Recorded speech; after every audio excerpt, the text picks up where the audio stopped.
Assalamu alaikum viewers. Today we are going to talk about the historical Al Jazeera debate which was held on 27th July 2011 between the Ahmadiyya cult and Muslim identity. The representative from the Ahmadiyya cult was Mr. Amjad Khan, and from the Muslim identity Mr. Chaudhry Akbar. Now I'm going to ask a few clarifications from Chaudhry Akbar Sahab, which he said in that debate, and many of the people they are asking for the explanation of that. First of all, I will welcome to Chaudhry Sahab on this program. Thank you. Chaudhry Sahab, as you said in your debate with Mr. Amjad Khan that the Ahmadiyya cult have banned the Facebook, that he is not and the cult is not allowing its members to go on Facebook. But Mr. Amjad Khan denied from it. How you will prove your point that Ahmadiyya cult banned the Facebook? Thank you, Sheikh Saab.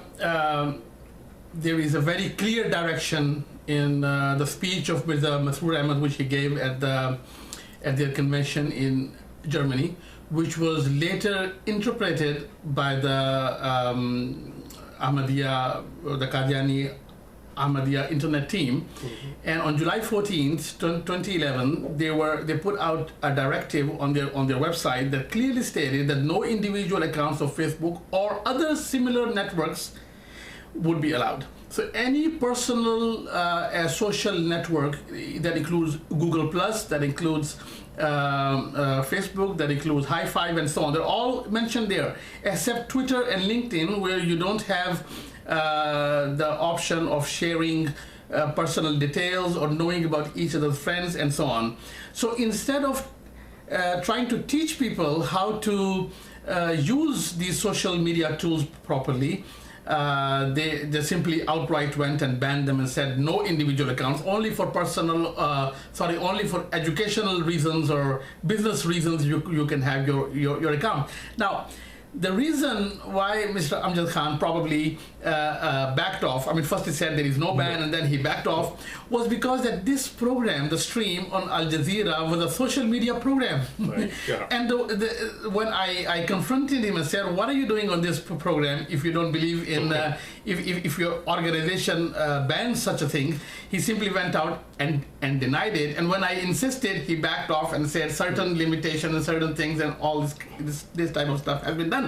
The word prohibition, prohibit, has been used in the directive, not education, not some kind of awareness or how to set up your privacy. The other thing is, what business is it of a religious community or the head of a religious community to go outright and ban something if it is not meant to prohibit? If it was only meant to educate, then this could have been done on a much different scale and on a much different level than the head of the community outright banning it. And he banned it because he said there are some evil things, some bad things and some bad images, like and the privacy issues and things like that. So it's been banned by the religious head, the spiritual head. This is not an educational thing at all. In other words, do you think it would be appropriate if someone else would have banned this thing other than the head of the Ahmadiyya cult? No, what I mean to say is that if this was educational or this was to train people on how to use Facebook, then the prohibition would not have come directly from the spiritual head of the movement. Now, Facebook and Google Plus are two or three of the social networks. There are many other social networks, and it is impossible in today's day and age to survive without them. And even after the prohibition, many Ahmadis have continued to have their Facebook pages because this is the only way in which they can communicate with their family and so on. But still the official Ahmadiyya cult have their pages still over there on the Facebook. Exactly. And they said that they will keep them. So they said they will keep their official pages, but no individual accounts. And the word used is prohibition.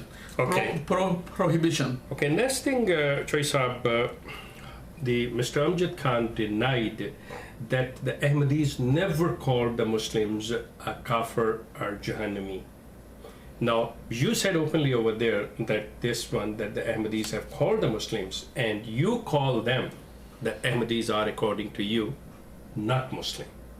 So, can you prove this point that the Ahmadis have called the Muslims a kafir or jahannami? So this is the issue of why we call them a cult, is because when Mirza Mahmud Ahmad was the head of the Ahmadiyya movement in the 1930s and 40s, he never imagined that one day Pakistan would be an independent country or the British rule would go away from there. So the types of things that he said, and the types of things that we will just show you a slide with the references of the books, they are absolutely astounding. I mean, you cannot imagine the type of statements that they said. Now, if Jamaat Ahmadiyya, Qadianiyya wants to back out from them, there's a way to do it. Just go ahead and say that those statements were for that time and that date and back out from them.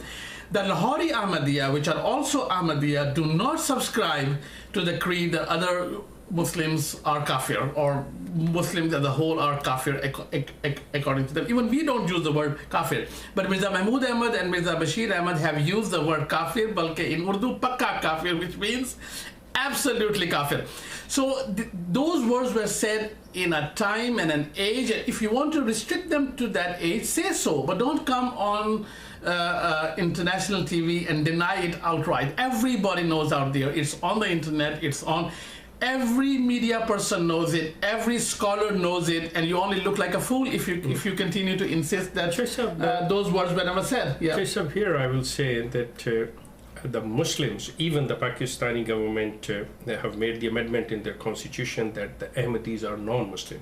I think they are very kind with the Ahmadis because they haven't used the word kafir. Exactly. They have not declared Ahmadis as a kafir. They declared them as a non-Muslim, that they have recognized that they have their own religion.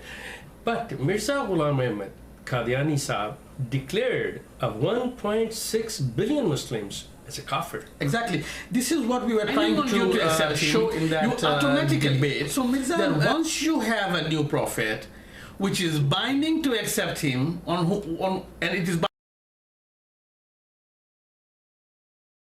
Ghulam Ahmad and Mirza Mahmud Ahmad and Mirza Bashir Ahmad did not do anything wrong. If they consider him a Nabi, a prophet, they followed their the automatic conclusion of that, and this is what Maulana Muhammad Ali, the Lahori, the one who founded the Lahori denomination within the Ahmadiyya religion, said that Muslims will never take kindly to you declaring them kafir unless they accept you. And now that has come true. So I mean, the honorable thing to do for the Ahmadiyya is to withdraw those statements, but the problem is that a cult thrives on personality worship. If they withdraw that, then they would have to withdraw the promised reformer tag from Mirza Mahmud Ahmad and the Qamrul Anbiya, the moon of the prophets tag from Mirza Bashir Ahmad. And once they withdraw those tags, then people will run away. Run away. Exactly. Of course, the Ahmadis won't believe anymore to that. Okay, the other thing, Choi Saab, you said during the debate, that the Ahmadis are enjoying well in Pakistan, whether they are in the civil society, whether they are being as a normal Pakistani citizen, they are enjoying in their businesses, they are enjoying in the civil services, they are enjoying in the government offices. But he denied from that one. Can you prove this point that the Ahmadis are well established and well enjoying over there in Pakistan? Yeah, to be fair to Amjad Khan, he did not deny that. He went on to another topic about the votes, which we will discuss hopefully. In Ahmadiyya, in Pakistani society, Ahmadis are disproportionately represented in the higher civil service, higher levels of the civil service. They are disproportionately represented in the highest levels of police, and in the army. They are present in the army, and a few have been promoted to generals even now. In the past, there were a lot of them. Now there has been a policy to vet properly whether the person is an Ahmadi who is always obeying the Khalifa, because armies don't like people who obey somebody else.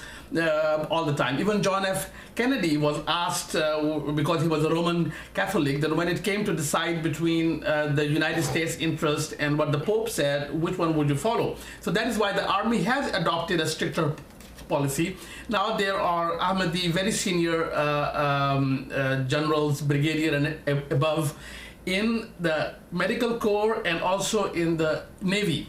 We have been asked to take their names. We will not take their names because those people are not have not disclosed this fact, and they presumably do not take their orders from the Khalifa, and this is why they've been promoted in the army. But still, they are known to be Ahmadis, and they were born into Ahmadis homes in the 1950s. Yeah, now just like sorry to choice up, just like that. I know that one of the DIG Railway Police in Pakistan, Mr. Anwar Wegh, and the IG of Railways, Wasim Kausar. No, that's a traffic. That's he's in traffic. He has been transferred. Oh, yeah. So the Dr. Rizwan, who is a DG of Rescue 1122 in Punjab. I mean, that's the highest post over there with him. Even there is recently that the Munir Masood is retired from the Secretary Cooperative Societies. There are so many other names over there who are enjoying in that. Also business people. Business people like Sheikh Zafar, who is a Combined Fabric Limited. Oh, he's a billionaire over there. And Dr. Salam was a great Pakistani Ahmadi scientist, and Government College Lahore has established the highest institute of mathematics and physics in Pakistan in his name. Right. So to say that the state discriminates against like Ahmadis, Pakistani discriminating exactly, is wrong. Yes, there is some discrimination because Ahmadis isolate themselves. They don't go to any Qawwali, or they don't go to any other social activities. They don't marry. They don't go to funerals of Muslims. They isolate themselves. So yes, there is a little bit of discrimination, but Ahmadis live side by side in the same cities and towns, in Islamabad, in Karachi, in Faisalabad, in Lahore, and people know that they are Ahmadis. Some people keep relation with them, some people don't keep relation with them. Also, the government of Pakistan is very sensitive to any Ahmadiyya issue because they know they will immediately get feedback from the West, because Ahmadi are very powerful in Western governments and media. So the government there is not at all involved in any kind of discrimination against Ahmadis. There is a choice up. The other thing is this one. Right now, do the Ahmadis have the right to vote in Pakistan's elections, like for the National Assembly or for the provincial assemblies, for the candidates of the National Assemblies? Can they vote as a general citizen of Pakistan? Absolutely. Before 2002, they had reserved seats and a separate list for each minority. In 2002, the electoral rolls were combined into one by the Musharraf regime. By the Musharraf regime, order number 7 or something like that.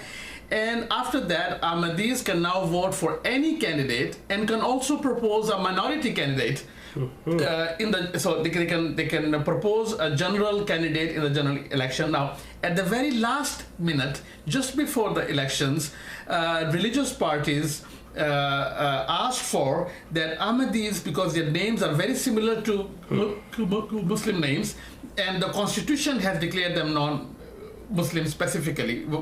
That's a separate story altogether.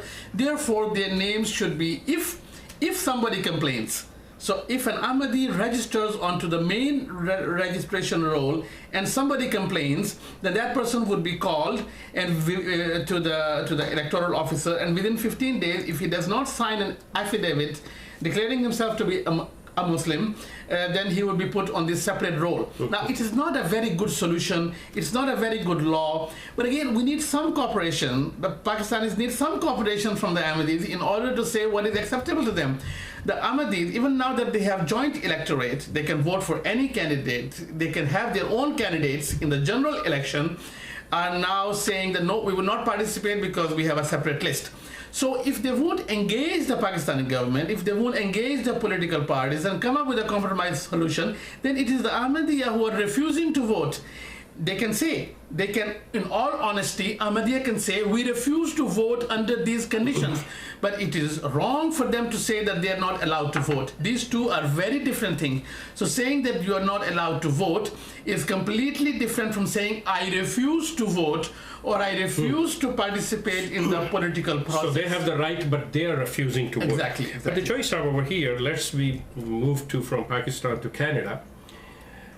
Are you aware, or can you put a light on this one, that here in Canada or in the Western countries, the Ahmadis cannot independently vote in the general elections. They always get the instruction from their head office, which is in UK, that they will decide, and the local chapters will send the report that who they want to be, and they will order from the center, that this person, this party should be voted, and all the Ahmadis will vote to that, or the Ahmadis have the right to independently vote. This is not only a question about Canada. This is the problem that happened in Pakistan in the 1970 election, that all the Ahmadis voted en bloc for one party, the PPP, and they even put in fake votes to bring the roll up to 100%, and you maybe participated in that in that activity at that time. Yes. So religious parties have to be either declared themselves as a political party. So like Jamaat-e-Islami has declared itself a political party. Same way, if Ahmadiyya wants to declare itself a political party in Pakistan, fine. Then we know that all their people are going to vote one way. But religious parties try to stay away from politics because, as I said, there are liberals, there are conservatives, and you are undermining democracy if you don't let people decide for themselves. You are influencing voters based on their religion and so on. Now, this problem is here in the West, but because their numbers are so low here, it is not affecting political parties yet. But political parties, even in Canada, have become a little bit wary of that, because they voted the Liberal Party en masse, and now they are voting conservative in some areas. So this is like saying, you do this for us, and then we will vote, this area will vote for this candidate, and so on. So it is actively taking part in politics without registering as a political party, or without registering as a lobbying group.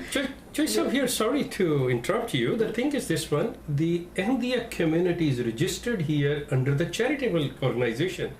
And how the charitable organization can take a part in the politics, whereas this Ahmadiyya movement is advising and ordering to their members that who they should vote and where they should go and where they not should only vote, go and help and put up signs. Exactly. And this is like a donation of manpower to certain candidates. Now, we don't have the time to pursue this, but if somebody is listening and they want to pursue this with the Canadian Electoral Commission or somebody else, please go ahead and do it. And this is the reason why in Pakistan they are not engaged in the political process, and the political parties are also wary of them. They have to again come clean and say, sorry, Mirza Masroor Ahmad, as the head of the spiritual head of the Ahmadiyya, Qadiani Ahmadiyya, is not going to advise you which party to vote for or which candidate to support. And then they would be a legitimate religious organization with their own religion. Otherwise, they are just a cult that is donning the garb of a religion for their political ends. Now, why would you not, Choi Saab, over here, why would you not to bring this matter to the Canadian government, this thing, that this so-called religious community, which is registered under the charitable organization, is not allowing their members to vote independently, and all these, our member of parliaments who are coming in their every gathering and saying they have the freedom, they have been banned from Pakistan, they have no freedom in Pakistan. What freedom they have in this country? Exactly. So the same Ahmadis who are very happy that their Imam is there who tells them what to do, they're also very happy that Imam tells them who to vote for. But this is not the spirit of democracy, where each individual, each elector should make up their own mind without any undue influence from any side, So, but when you revere somebody, it is the responsibility of the leadership to say we are away from politics, and say it very clearly. Now, we don't have time, but if we find time, yes, we will file a report with the Canadian Election Commission, Well, Joy Sahab, there is another thing that in this organization, this Ahmadiyya cult, like in the whole structures, do the Ahmadi women have a vote that Ahmadi women can directly, either from the local or from the head level, she can vote for their candidates for this post? Yeah, so this became a very controversial issue after the debate, and I had lots of emails and Twitter messages and so on regarding this. Ahmadi women have their own organization that is not registered under the Ahmadiyya AMJ Inc. In Western countries, Ahmadiyya Muslim Jamaat is registered as a charity, as an organization. The Amir corresponds to the president of that Jamaat. The Amila corresponds to the directors of that non-profit organization or that charity. Members directly or indirectly vote for the directors. Right. Now, the voting for directors happens through local elections, and then those local electors come into the Majlis Shura, and then part of the agenda of the Majlis Shura is to elect the directors for their organization. So in this whole process, all the men you are talking, no women? No women involved at all. No women involved at all in the local election of the main body, who are going to send the electors to the annual Shura, who are then going to elect the directors of the charity. No women are involved in this at all. So half of the membership of the charity or of the non-profit organization. But they do pay the chanda. They pay the chanda. They pay money for monthly. The membership fee they pay. See, there is a membership fee for the women's organization, which is very small. But these days, Ahmadi women are making lots of money. They are doctors, they are engineers, they are working in jobs and so on, and they are paying the same amount of money as men do from their income, 6.25% or 10%. They are also part of the Wasiyat thing, where they are paying more than 6%. And all the financial decisions are being taken by the Majlis Shura and by the board of directors, which is their national amla. And so the money of the women is being spent by the men who are not elected by the women. This is another issue, and this is going to become a big issue in the next few weeks and so with the Ahmadiyya. Now the problem is they will not be able to back out of this, because again Mirza Mahmood, their promised reformer, put this system into place. They won't be able to change it, and if they don't change it, they are running afoul of laws in many countries. So for the benefit of our English viewers, I'm not only talking about Ahmadis, for the others as well. So the woman cannot vote for the election of the Khalifa even? No. She has no right, no say into that? No. And she cannot vote, or she cannot choose their local president or Amir, national Amir. These roll up. So from local presidents, cities, they come into the Majlis Shura, they elect the board of directors and the president. We will show a chart in the video at the country level, and then but at any level there is no vote. There is no representation in the direct power structure of the Ahmadiyya community worldwide or within the country. Okay.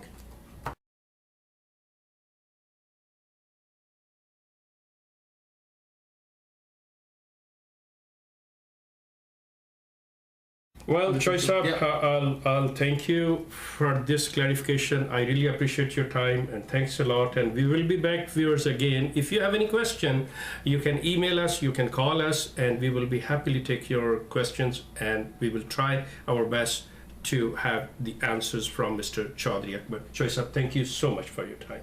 Thank you for having me.